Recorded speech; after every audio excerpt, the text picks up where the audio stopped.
자, 5번 질문으로 넘어갈까요? 예수 밖에 구원의 길이 없다면 기독교 신앙을 전파되기 전에 살았던 사람들은 다 지옥에 가나? 이것도 친구들이 많이 물어보죠. 그러니까 이게 이제 아까 캄보디아, 베트남 사람들이 물어본다는 게 이런 건데, 이제 실질적으로 이런 질문하는 사람들은 어떤 질문을 포함하냐면, 우리나라의 그 훌륭한 이순신 장군이나 세종대왕 같이 백성을 생각했던 그런 훌륭하고 선량한 분들도 그럼 다 지옥 갑니까? 이렇게 말하는 거죠. 근데 우리가 이제 이 질문 자체에서 보면 기독교 신앙이 전파되기 전에 살았던 사람들은 다 지옥 가나? 다는 아니에요. 당연히 다는 아니죠. 왜요? 아브라함도 있고 아담. 이삭도 있고 쭉 있죠. 근데 이제 구약 성경을 자세히 보면은 예를 들면 멜기세덱 들어봤어요?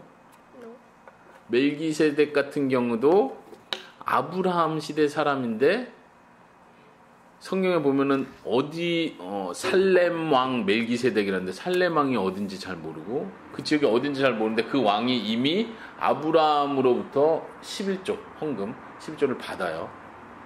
누구지? 이제 나중에 신약성경 히브리서에 보면 예수님을 예표한다 이렇게 표현해요. 그리고 예를 들면 모세의 장인어른은 누구죠? 이드로. 모세의 부인은 누구죠? 십보라. 근데 거기도 보면은 모세의 장인어른이 하나님 여호와 하나님을 알고 믿는 것 같아. 그런 식으로 표현이 돼요. 그렇게도 해석이 돼요. 그럼 이 사람은 어떻게 알았지? 이제 이런 것들이 있어요.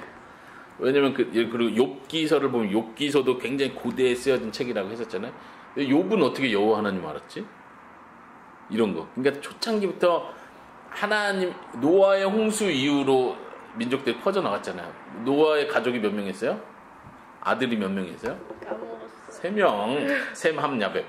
3명이 다 결혼해가지고 자식 퍼져 나갔잖아요. 그 중에 이제 나중에 아브라함이 나오고 다 우리가 그 계보만 알지만 그 나머지 계보 중에 하나님 믿는 사람이 하나도 없었을까?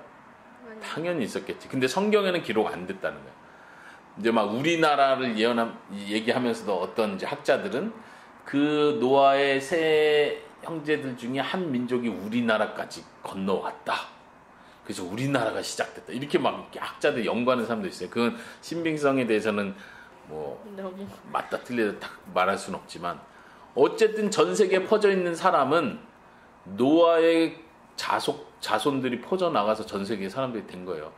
그러니까 막연하게나마 하나님 여호와에 대한 지식들이 있었어요. 예를 들면 특히 이제 그런 증거, 실질적인 증거인데 중국에서 많이 발견되는데 예를 들면 중국어 한자 이런 거 볼 때도 한자 속에 신앙적인 고백들이 많이 들어가요.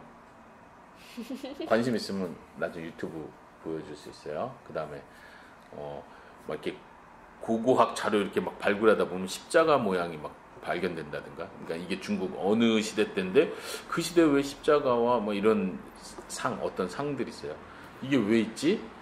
근데 그거를 이제 중국에서는 경교라고 표현하거든요. 경교. 교해야 돼. 경교인데 이 경교하고 기독교는 좀 달라요. 그러니까 좀 왜곡된 기독교 말하자면. 이미 중국에 기독교가 들어오긴 했는데 진짜 제대로 된 기독교가 아니고 하나님 예수님은 얘기하는데 막 이제 스토리를 마음대로 만드는 잘못된.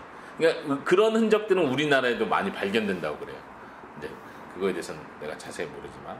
근데 그런 면에서 봤을 땐 복음이 다 전파되기 전에 우리나라에 한국 선교사, 외국 선교사가 딱 들어서 예수님 전하기 전에 다 지옥 갑니까? 이렇게는 말할 수 없지만 그럼에도 불구하고 우리가 분명히 할 수 있는 건 예수님 외에 구원자가 없다. 예수님을 통한 믿음만이 구원에 간다. 이건 확실하다. 아브라함도 예수님을 통해서 구원 받았나요? 네. 그렇다고 믿는 거예요. 아브라함이 예수님의 이름을 알거나 얼굴을 보진 않았지만 하나님께서 창세기부터 계속해서 메시아에 대한 예언을 계속했고 메시아가 오실 것이라는 걸 계속 보여줬고 그거에 대한 믿음을 가진 거예요. 정말 하늘나라에 대한 소망을 갖고 하나님께서 다시 살리시는 분이라는 걸 믿고 이런 표현들. 답변은 제가 읽어볼게요. 정리하는 의미로. 하나님은 알게 해주신 지식만큼 심판하십니다.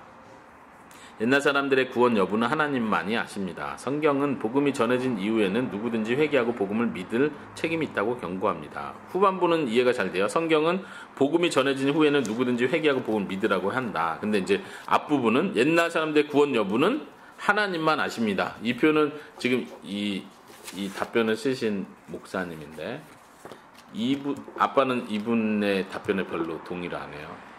별로 안 좋게 생각해요. 왜냐면은 물론 옛날 구원의 여부는 하나님만 아시죠. 근데 무슨 얘기가 중요하냐면 예수님을 통하지 않고는 구원받을 수 없습니다. 이 얘기를 분명히 해줘야 돼요. 아까 말한 것처럼 아빠가 설명한 것처럼 우리가 모르는 사이에 구원받은 사람도 있겠죠. 근데 그 사람들이 예수님 이름과 상관없이 구원받았다고 하면 큰일 나는 거예요. 아까 조용기 목사나 빌리그레암 목사 얘기했잖아요. 그 사람들도 예수님 이름을 몰라도 구원받는 자가 있을 것입니다. 이런 표현을 막연하게 한 거예요. 그러면 예수님 이름 못 들어도 구원받으면 구원의 방법이 여러 개가 있다는 거예요. 이런 의심을 만들죠. 성경은 분명히 얘기하는 건 아브라함도 다 예수님을 통한 믿음으로 구원받았다 이렇게 믿는 거예요.